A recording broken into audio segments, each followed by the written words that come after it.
जैसे कि आप जानते हैं हमारे देश में टोटल 540 कम्युनिटी रेडियो स्टेशंस हैं एंड अभी भी ऐसे कई डिस्ट्रिक्ट्स हैं जहाँ पे कोई भी कम्युनिटी रेडियो स्टेशन है नहीं।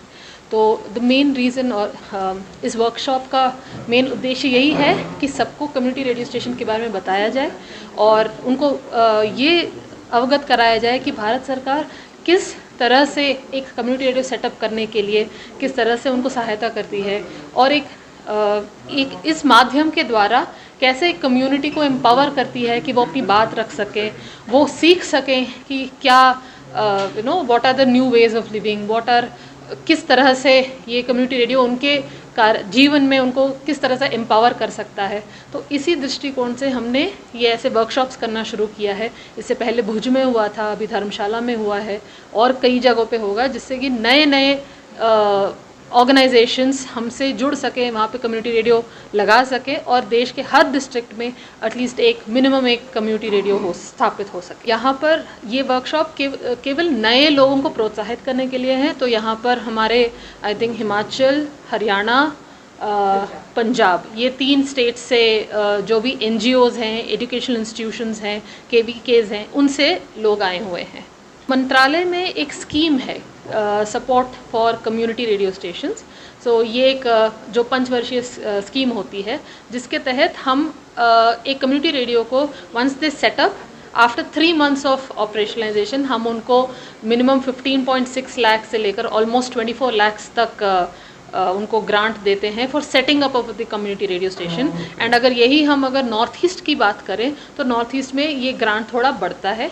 देन सेकेंडली, अगर कोई एक ऑर्गेनाइजेशन है जो वुमेन लेड है, जिसके सारे द लीडर्स और the people who are setting up the community radio, they are women, they get some additional grant.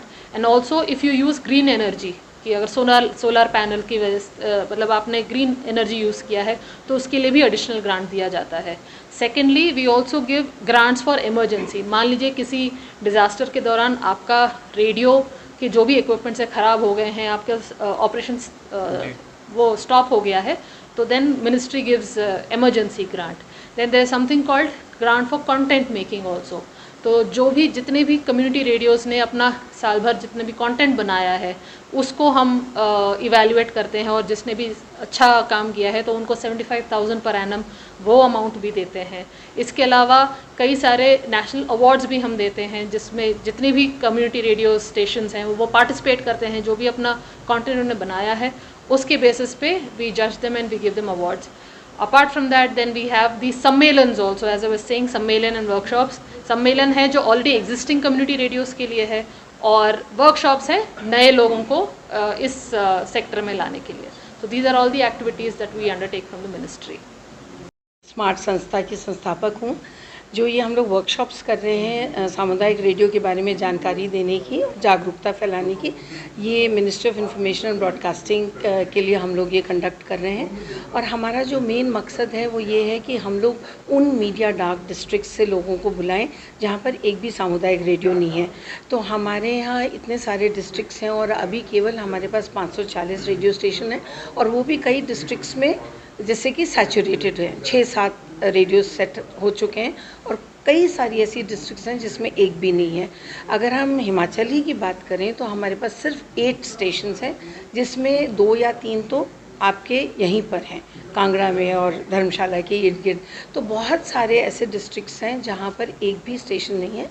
और जो सामुदायिक रेडियो का जो एक मूल बेस होता है, एक मैंडेट जिसको हम लोग कहते हैं, वो होता है कि लोगों तक जानकारी पहुंचाना और लोगों की आवाज़ों को रेडियो तक लाना, जिससे उनको भी एक मौका मिले अपने जो जितने मुद्दे हैं, अपने सक्सेस स्टोरीज़ हैं, अपने अचीवमेंट्स हैं, अपना लोकल विजडम है, अपना कल्चर है, उसके बारे में बात करें। तो ये एक तरीके से समुदाय को जोड़ने का एक प्रयास है, समुदाय को बोलने का एक प्रयास है, और समुदाय के हाथ में एक माइक देकर के उनको एम्पावर करने का एक बहुत बड़ा प्रयास है। जो हमारे यहाँ पर करीब 44 पार्टिसिपेंट्स हैं, और भी रजिस्टर्ड थे, लेकिन मौसम ने साथ नहीं दिया तो कुछ लोग नहीं आ पाए। तो 44 यहाँ पर हमारे पार्टिसिपेंट्स हैं, जिसमें 6 एजुकेशनल इंस्टीट्यूशंस के हैं, 1 KVK के हैं और बाकी सारे नॉन प्रॉफिट ऑर्गेनाइजेशंस हैं। हमें पूरी उम्मीद है कि यहाँ पर, क्योंकि करीब 20-22 ऐसे लोग हैं जो निर्णय अपने आप ही उनको लेना है, और हमें उम्मीद है कि हम ये 1.5 दिन में उनको इतना मोटिवेट कर देंगे और उनको इतनी सारी जानकारी दे देंगे और इसका जो पर्पस है उसको उन तक पहुँचा सकेंगे, जिससे कि वो मोटिवेट होकर के इसके एप्लीकेशन प्रोसेस में आ जाएं। सभी का ये मानना है कि हर डिस्ट्रिक्ट में कम से कम एक तो हो, लेकिन डिस्ट्रिक्ट्स भी बहुत बड़े होते हैं, जो किसी ब्लॉक में काम कर रहे हैं तो वो दूसरे ब्लॉक में नहीं है। आज 6 फ्रीक्वेंसीज़ सरकार एलोकेट कर रही है, तो अगर एक डिस्ट्रिक्ट को हमें सैचुरेट करना है तो हमें मिनिमम 6 तक का सोचना है, लेकिन वो एक सपना है। पहले हर में एक पहुंच जाए तो फिर वो सपना भी पूरा हो जाएगा।